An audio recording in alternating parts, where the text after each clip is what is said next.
Hola, pues qué bueno que nos acompañan. Buenas noches, buenos días, buenas tardes. No sabemos a qué hora nos estén viendo, pero lo más importante es que se conecten con nosotros, nos acompañen en una crónica más de estas crónicas de cambio que propone SOS Soluciones Sociales para el Desarrollo.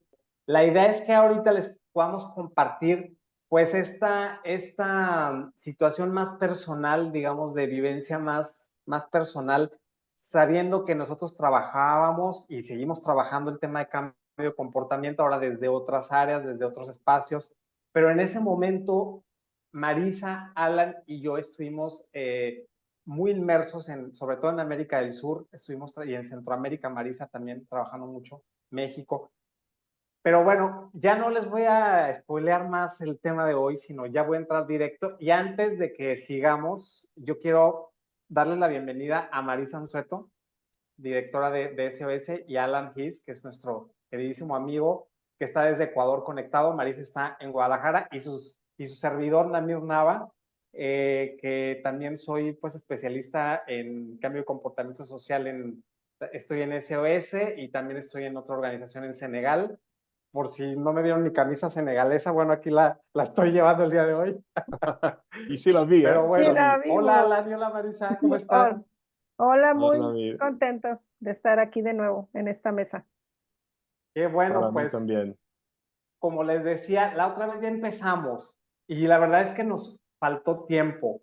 Si se acuerdan, estuvimos recordando un poquito los trabajos que hacíamos desde RARE. Estuvimos hablando sobre la mercadotecnia social, estuvimos hablando sobre, pues, todo esto que quiere decir cambio de comportamiento, qué es en realidad, cómo lo empezábamos a vivir.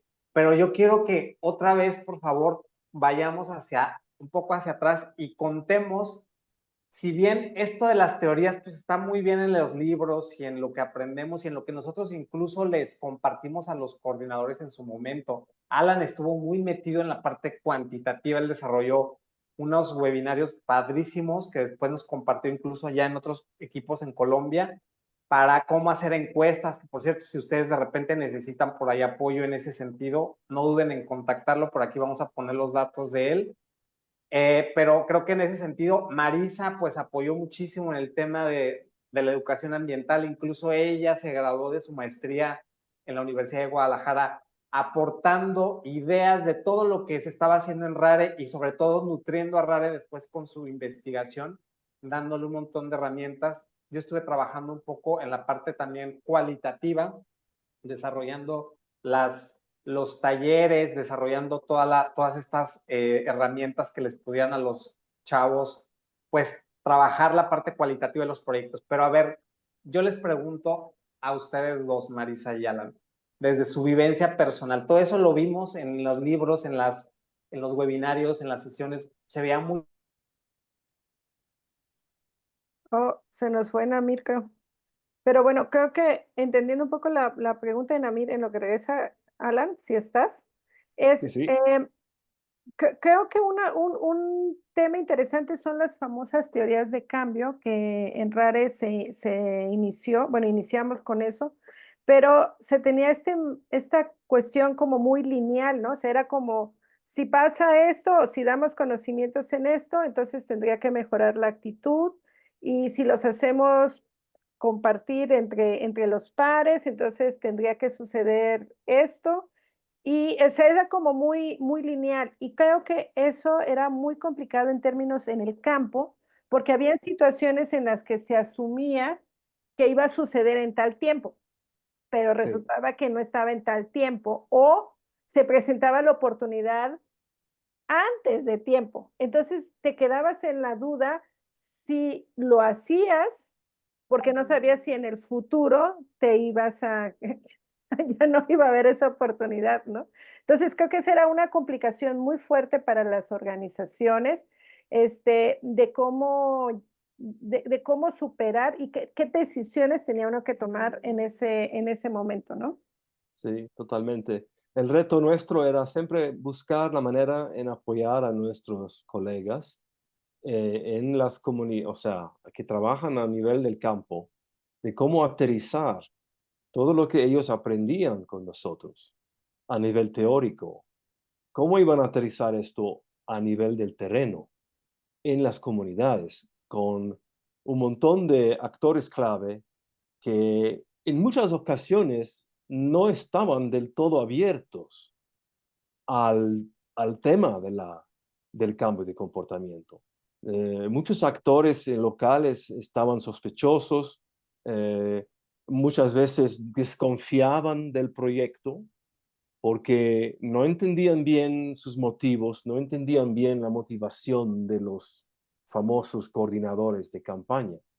Yo me acuerdo, por ejemplo, el caso de María Isabel Quintuña en Ecuador con su famoso alcalde, Claro. que al principio del proyecto el alcalde era totalmente en contra, estaba completamente en contra del proyecto y sospechaba mucho los motivos de María Isabel, que trabajaba con una empresa de agua. Entonces había un montón de tema política metido ahí. Y ese alcalde era una especie de emperador hecho de papel, podemos decir. Mantenía una corte con suplicantes y yo la primera vez que lo conocí, él no me hablaba directamente. Él mandaba un mensajero de un lado de la mesa al otro lado de la mesa para suspirar en mi oído que decía el alcalde. Y yo en torno tenía que regresar el mensaje de la misma manera a través del mensajero que cruzar. Era una situación de comedia realmente. Y era tanto así que María Isabel tuvo un terrible tiempo tratando de convertir a esa situación, pero lo logró. Lo logró ella con 6 meses de trabajo muy cercano con los concejales y formó como una alianza alrededor del proyecto, a tal punto que el mismo alcalde se dio cuenta que eso era una gran oportunidad para él de, pues en vez de hacerse el problema, más bien de juntarse con el esfuerzo. Y en 6 meses lo logró y era increíble. Después de 6 meses, ese alcalde se estaba poniendo la camiseta literalmente y figurativamente en los eventos de las campañas. Y Sí, ya no me hablaba con mensajeros, sino directamente. sí, sí, es que yo creo que, bueno, cuando se presentan los proyectos, obviamente nosotros queremos poner las cosas bonitas y los logros, pero la verdad es que cada proyecto, cuando trabajamos en las comunidades, sea zona urbana o rural, la verdad es que hay mucho sacrificio y mucha creatividad para los desafíos que se van presentando, porque uno genera el proyecto con una expectativa, pero la realidad es que nos vamos moviendo distinto, o sea, no siempre resultan las cosas como uno hablaba. No, mira, estábamos hablando de las famosas teorías de cambio que parecen, o sea, se asume como un proceso muy lineal y estábamos discutiendo esa parte de cómo tomar decisiones. Por ejemplo, hablando de las teorías de cambio, yo me acuerdo del caso de la encrucijada, que teníamos el proyecto de pesca sustentable. La encrucijada está en el estado de Chiapas, en México, y el cambio de comportamiento era que eran mínimo tres cooperativas pesqueras iban a decretar áreas de reservas pesquera para el robalo.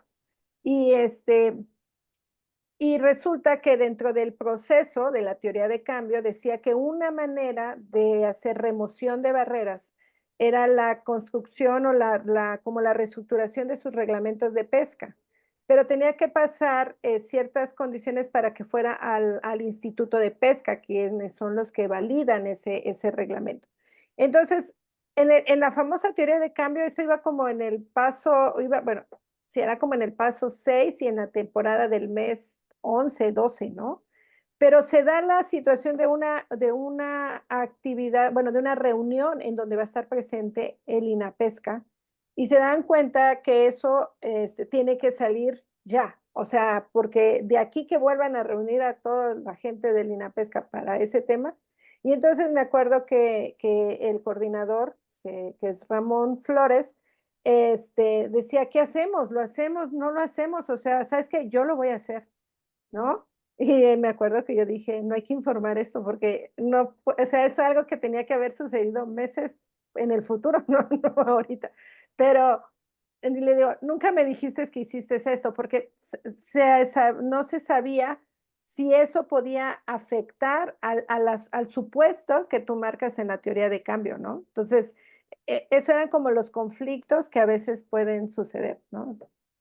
Por Pero eso se llama teoría. en ese sentido, nos acabas de aclarar un aspecto fundamental, Marisa. O sea, parece ser que todo va lineal. Entonces, ahí tú te tuviste que limitar y te dio miedo y dijiste, yo mejor no anuncio esto porque esto puede generar un problema. Pero ¿acaso ustedes ustedes llegaron a encontrarse con que quizás sí eso estaba generando un problema al interior del equipo de trabajo? Es decir, estás rompiendo la regla de los pasos, la estructura? ¿Llegaron ustedes a sentir esa situación? O sea, al interior del equipo de RARE, bueno, Sí, de al nosotros. interior de nuestro equipo. Bueno, yo creo que éramos un equipo bastante versátil y como creo que éramos muy responsables en lo que nos tocaba cada proyecto y creo que, bueno, desde mi punto de vista, creo que cada uno reconocía el expertise del otro. Obviamente, había ciertos protocolos que teníamos que cumplir en RARE y creo que el cuestionamiento más bien no era, bueno, yo sí hice algo que a mi equipo en temas de pesquería no estaba muy de acuerdo. Y tomé la decisión, pese a que habíamos tomado un acuerdo con el jefe, ¿no? O sea, por aquí nos vamos. Y yo durante la conversación escuché y dije, no, si yo tomo la decisión, o sea, le digo cuál es la decisión al socio, esta cosa va a acabar muy mal. Entonces, cambié la decisión y afortunadamente me fue bien, ¿no? O sea, el jefe comprendió por qué se había hecho el cambio en ese momento y le costó a los compañeros asumirla, pero después reconocieron que, o sea, no había de otra, o sea, tenías que tomar esa decisión, ¿no? No sé, En mi Alan. caso, yo lo que les puedo contar es que siempre hubo una desconfianza al uso de las radionovelas. Ustedes saben que esa es una metodología que es el edutainment. El edutainment lo que hace es balancear entre educación y entretenimiento. Te dice más o menos, tú tienes que generar en tus radionovelas o en tus contenidos un 70% de entretenimiento, un 30% de educación. En ese sentido, yo había trabajado una radionovela que ustedes se acuerdan que incluso Alan hacía el papel de un concejal del municipio, si mal no Un recuerdo. papel muy aburrido, tengo que decir. No, Alan, no, porque si vuelves a Bueno, escuchar la y radionovela, Rafa te va era a dar un risa. niño. Es que lo hiciste muy bien. Sí, y Rafa era el niño de la radionovela, creo que también le tocó Rafa participar. aparecía como un niño de Pero, la radionovela. Claro. Namir, por qué dices que tuviste oposición? Yo no recuerdo que había oposición. De nuestra parte no No, creo. no, de Al nuestra parte contrario. no la hubo. Al contrario, fue todo un Sí. apoyo enorme que yo recibí por el lado de nuestro jefe, Rafael Calderón, que le mandamos un gran saludo y un gran Ay, abrazo desde acá, sí. que Un lo abrazo queremos a Rafael. muchísimo. Sí. Bueno, no, yo creo que esa desconfianza venía de parte de nuestros colaboradores en el terreno, es Ah, sí. decir, de nuestros socios. ¿Por Sí, qué?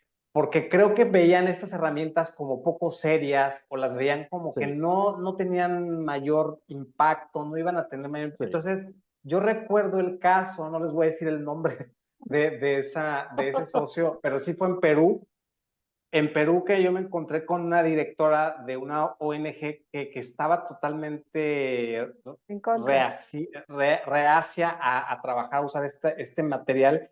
Y ella decía, bueno, no me lo quería decir abiertamente, evidentemente, pero decía, pero es que, a ver, yo tengo que escuchar esa historia porque la verdad es que no me convence y sobre todo que venga una historia de México con personajes mexicanos. La verdad es que acá no creo que eso tenga un impacto. Entonces, bueno, total que yo dije, escúchala. Yo no quise hacer mayor presión, le dije, escúchala y ya después nos dices qué opinas. Ahí la tenía yo de una semana de mi agenda de trabajo que estaba haciendo. La señora se empezó a escuchar y al final terminó y me dijo, ok, la vamos a poner. La verdad es que me atrapó y me gustó la historia. Vamos a ver qué tal funciona. Y al final de cuentas fue un gran proyecto el que ellos trabajaron con la radionovela. Bueno, fue una muy buena campaña la que se hizo allá en Perú, pero creo que también ella se convenció, incluso ella, me lo dijo la coordinadora de campaña, ella iba a hacer promoción de la radionovela en la plaza del pueblo. Ella iba y repartía los flyers para que escucharan la radionovela. O sea, se No, convenció de tal increíble. manera y me pasó lo mismo en el caso de Chile. En el caso de Chile, Sí, en un proyecto que tuvimos allá, también había esa poco de desconfianza. Y después que vieron los resultados del proyecto y cómo la gente se volcó en torno a la radionovela, creo que cambió un poco esa Bueno, dinámica. no, de hecho, ahora que estábamos con un proyecto en México de ya como SOS, uno de los socios dijo que nuestros proyectos parecían campañas políticas, ¿no? Porque íbamos y hacíamos pinta de bardas y poníamos los pósters y todo eso, ¿no? Y que si la canción y la botarga y todo. Pero la verdad es que creo que son como miradas muy de lejos, sin comprender y entender por qué cada actividad tiene su propio, eh, o sea, su propia actividad. Creo que una de las cosas más interesantes o que hay que rescatar de los procesos de ciencias del comportamiento es que los proyectos están basados en procesos. Entonces, las actividades pueden ser diferentes todo el tiempo, aunque parecieran que hacemos lo mismo o son similares a otros proyectos que se ejecutan.